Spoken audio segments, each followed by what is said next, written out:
We'd been waiting for 11 months for the birth of this foal. I couldn't believe that this was happening.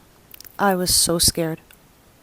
I am gonna get the IV lines ready. We are gonna give the baby a little bit of sedation. I might give a little bit to the mom too. I scrub it, clean it, put an IV catheter. You got to wash it very closely, go very slow to make sure there's no anaphylactic reaction. Hey guys, it's foaling season, and I know a lot of you like to hop on and watch adorable newborn horse videos, and also some of you may be here to learn.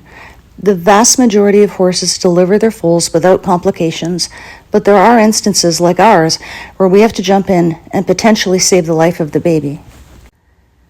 This is Diva. She's our 8-year-old thoroughbred mare. She was a maiden, meaning this was her first time having a baby. Not only was it her first baby, it was our first time breeding. Horses are pregnant for 11 months. She was around 10 months along in this clip.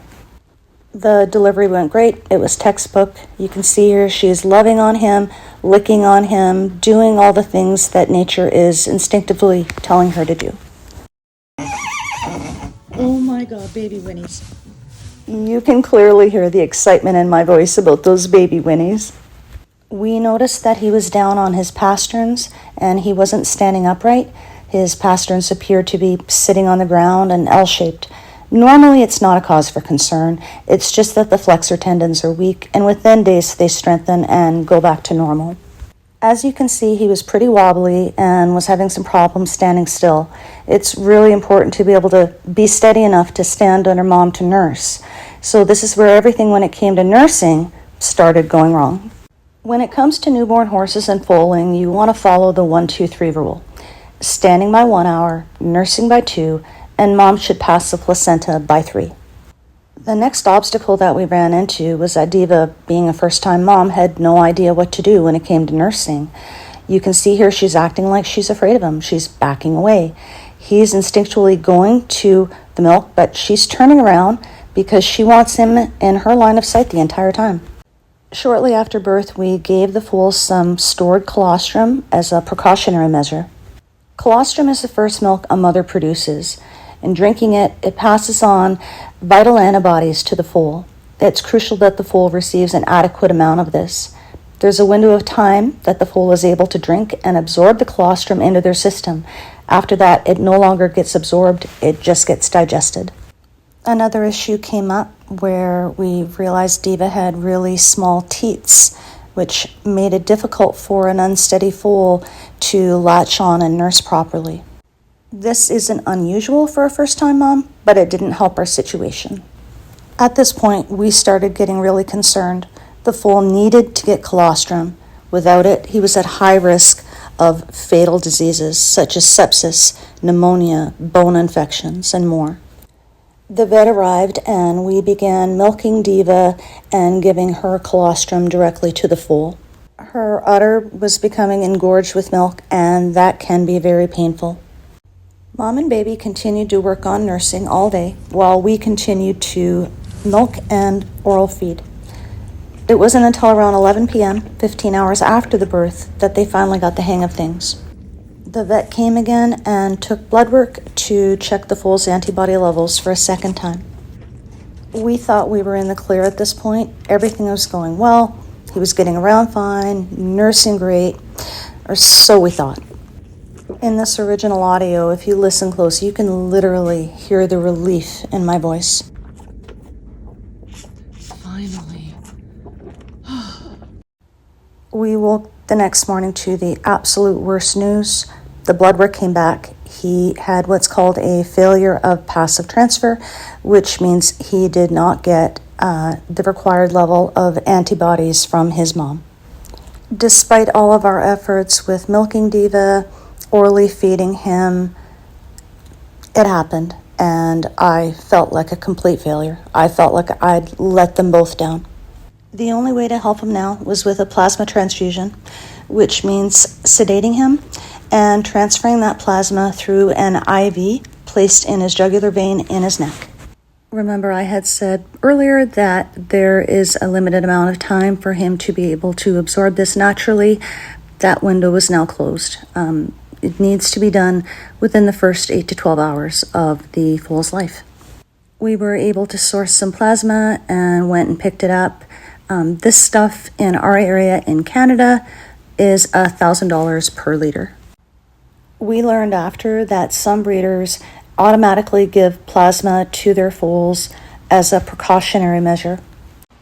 And they give it regardless whether they need it or not early on in life while their stomach can still absorb it. I think if you have a healthy foal and mare who stands and nurses textbook, everything's going well, plasma really isn't necessary, but I do understand the logic behind giving it automatically. The vet came and got everything all prepped, including the baby, for the procedure.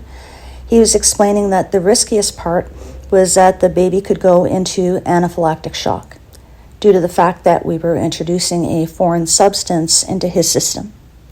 During the transfer, I was just holding my breath the entire time because the colt had literally teetered on the edge of going into anaphylactic shock for the entire procedure. He had to constantly monitor the rate at which the drip was going into his body, because if it went too fast, you could see the colt react. He would start shaking, his heart rate went nuts, his breathing was labored. It was very scary. The blood tests that they perform to check a foal's colostrum levels are called IgG tests. And a normal, healthy foal with a test result of 800 or higher is acceptable. But this foal's levels came in at only 189, unfortunately. The entire procedure took around 2 hours, the longest 2 hours of my life.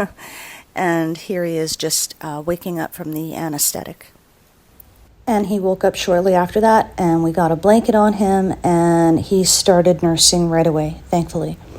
So here we are, it's the next morning. Mama is getting a spa treatment, courtesy of my husband, and you can see he's got some zoomies in his stall. He's way more stable and sturdy now. He's doing great, and he's even got the energy for a little buck. He's bugging mom, he's running around, he's acting like a little fool should at this point. So was it all smooth sailing after this? Nope. He still required one more plasma transfusion to get his immunities up to acceptable levels that the vet was comfortable with. So I'd like you to meet Dash, and we're so completely in love with him. I have to add too that once Steva figured it out, she took to mothering like a duck to water. She is an absolutely amazing mom. I wanted to share this story to help others. If this reaches even one person out there and it helps them the smallest bit, it's worth it. I know there's a lot of small breeders out there, a lot of first-time breeders. They may never have encountered a situation like this.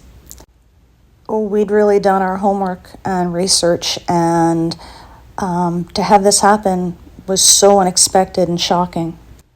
Now, Dash was born on March 9th of 2023. We're in 2024 right now as I'm posting this, and this little kid is now 11 months old. So through the magic of editing, we're going to fast forward 11 months, and here he is, all 700 pounds of him. Now you're probably saying, wait, that foal was black. And you're right, but fun fact for you, gray horses are not born gray. And Dash went through a pretty amazing color transformation over the past 11 months. So if you'd like me to do a video about that, just let me know in the comments. Oh, and more news. Diva's pregnant again. She's now in her 10th month. She's due March 28th, 2024, and I'm very confident that things are going to go differently this time. She's no longer a first-time mommy. She knows the deal. She knows the ropes. Our first time breeding and foaling was definitely a baptism by fire, but we learned a lot. So if you want to follow along on her journey and meet her new baby and get to know me and my 7 other horses, please hit the like and subscribe button. Thanks for watching. Bye.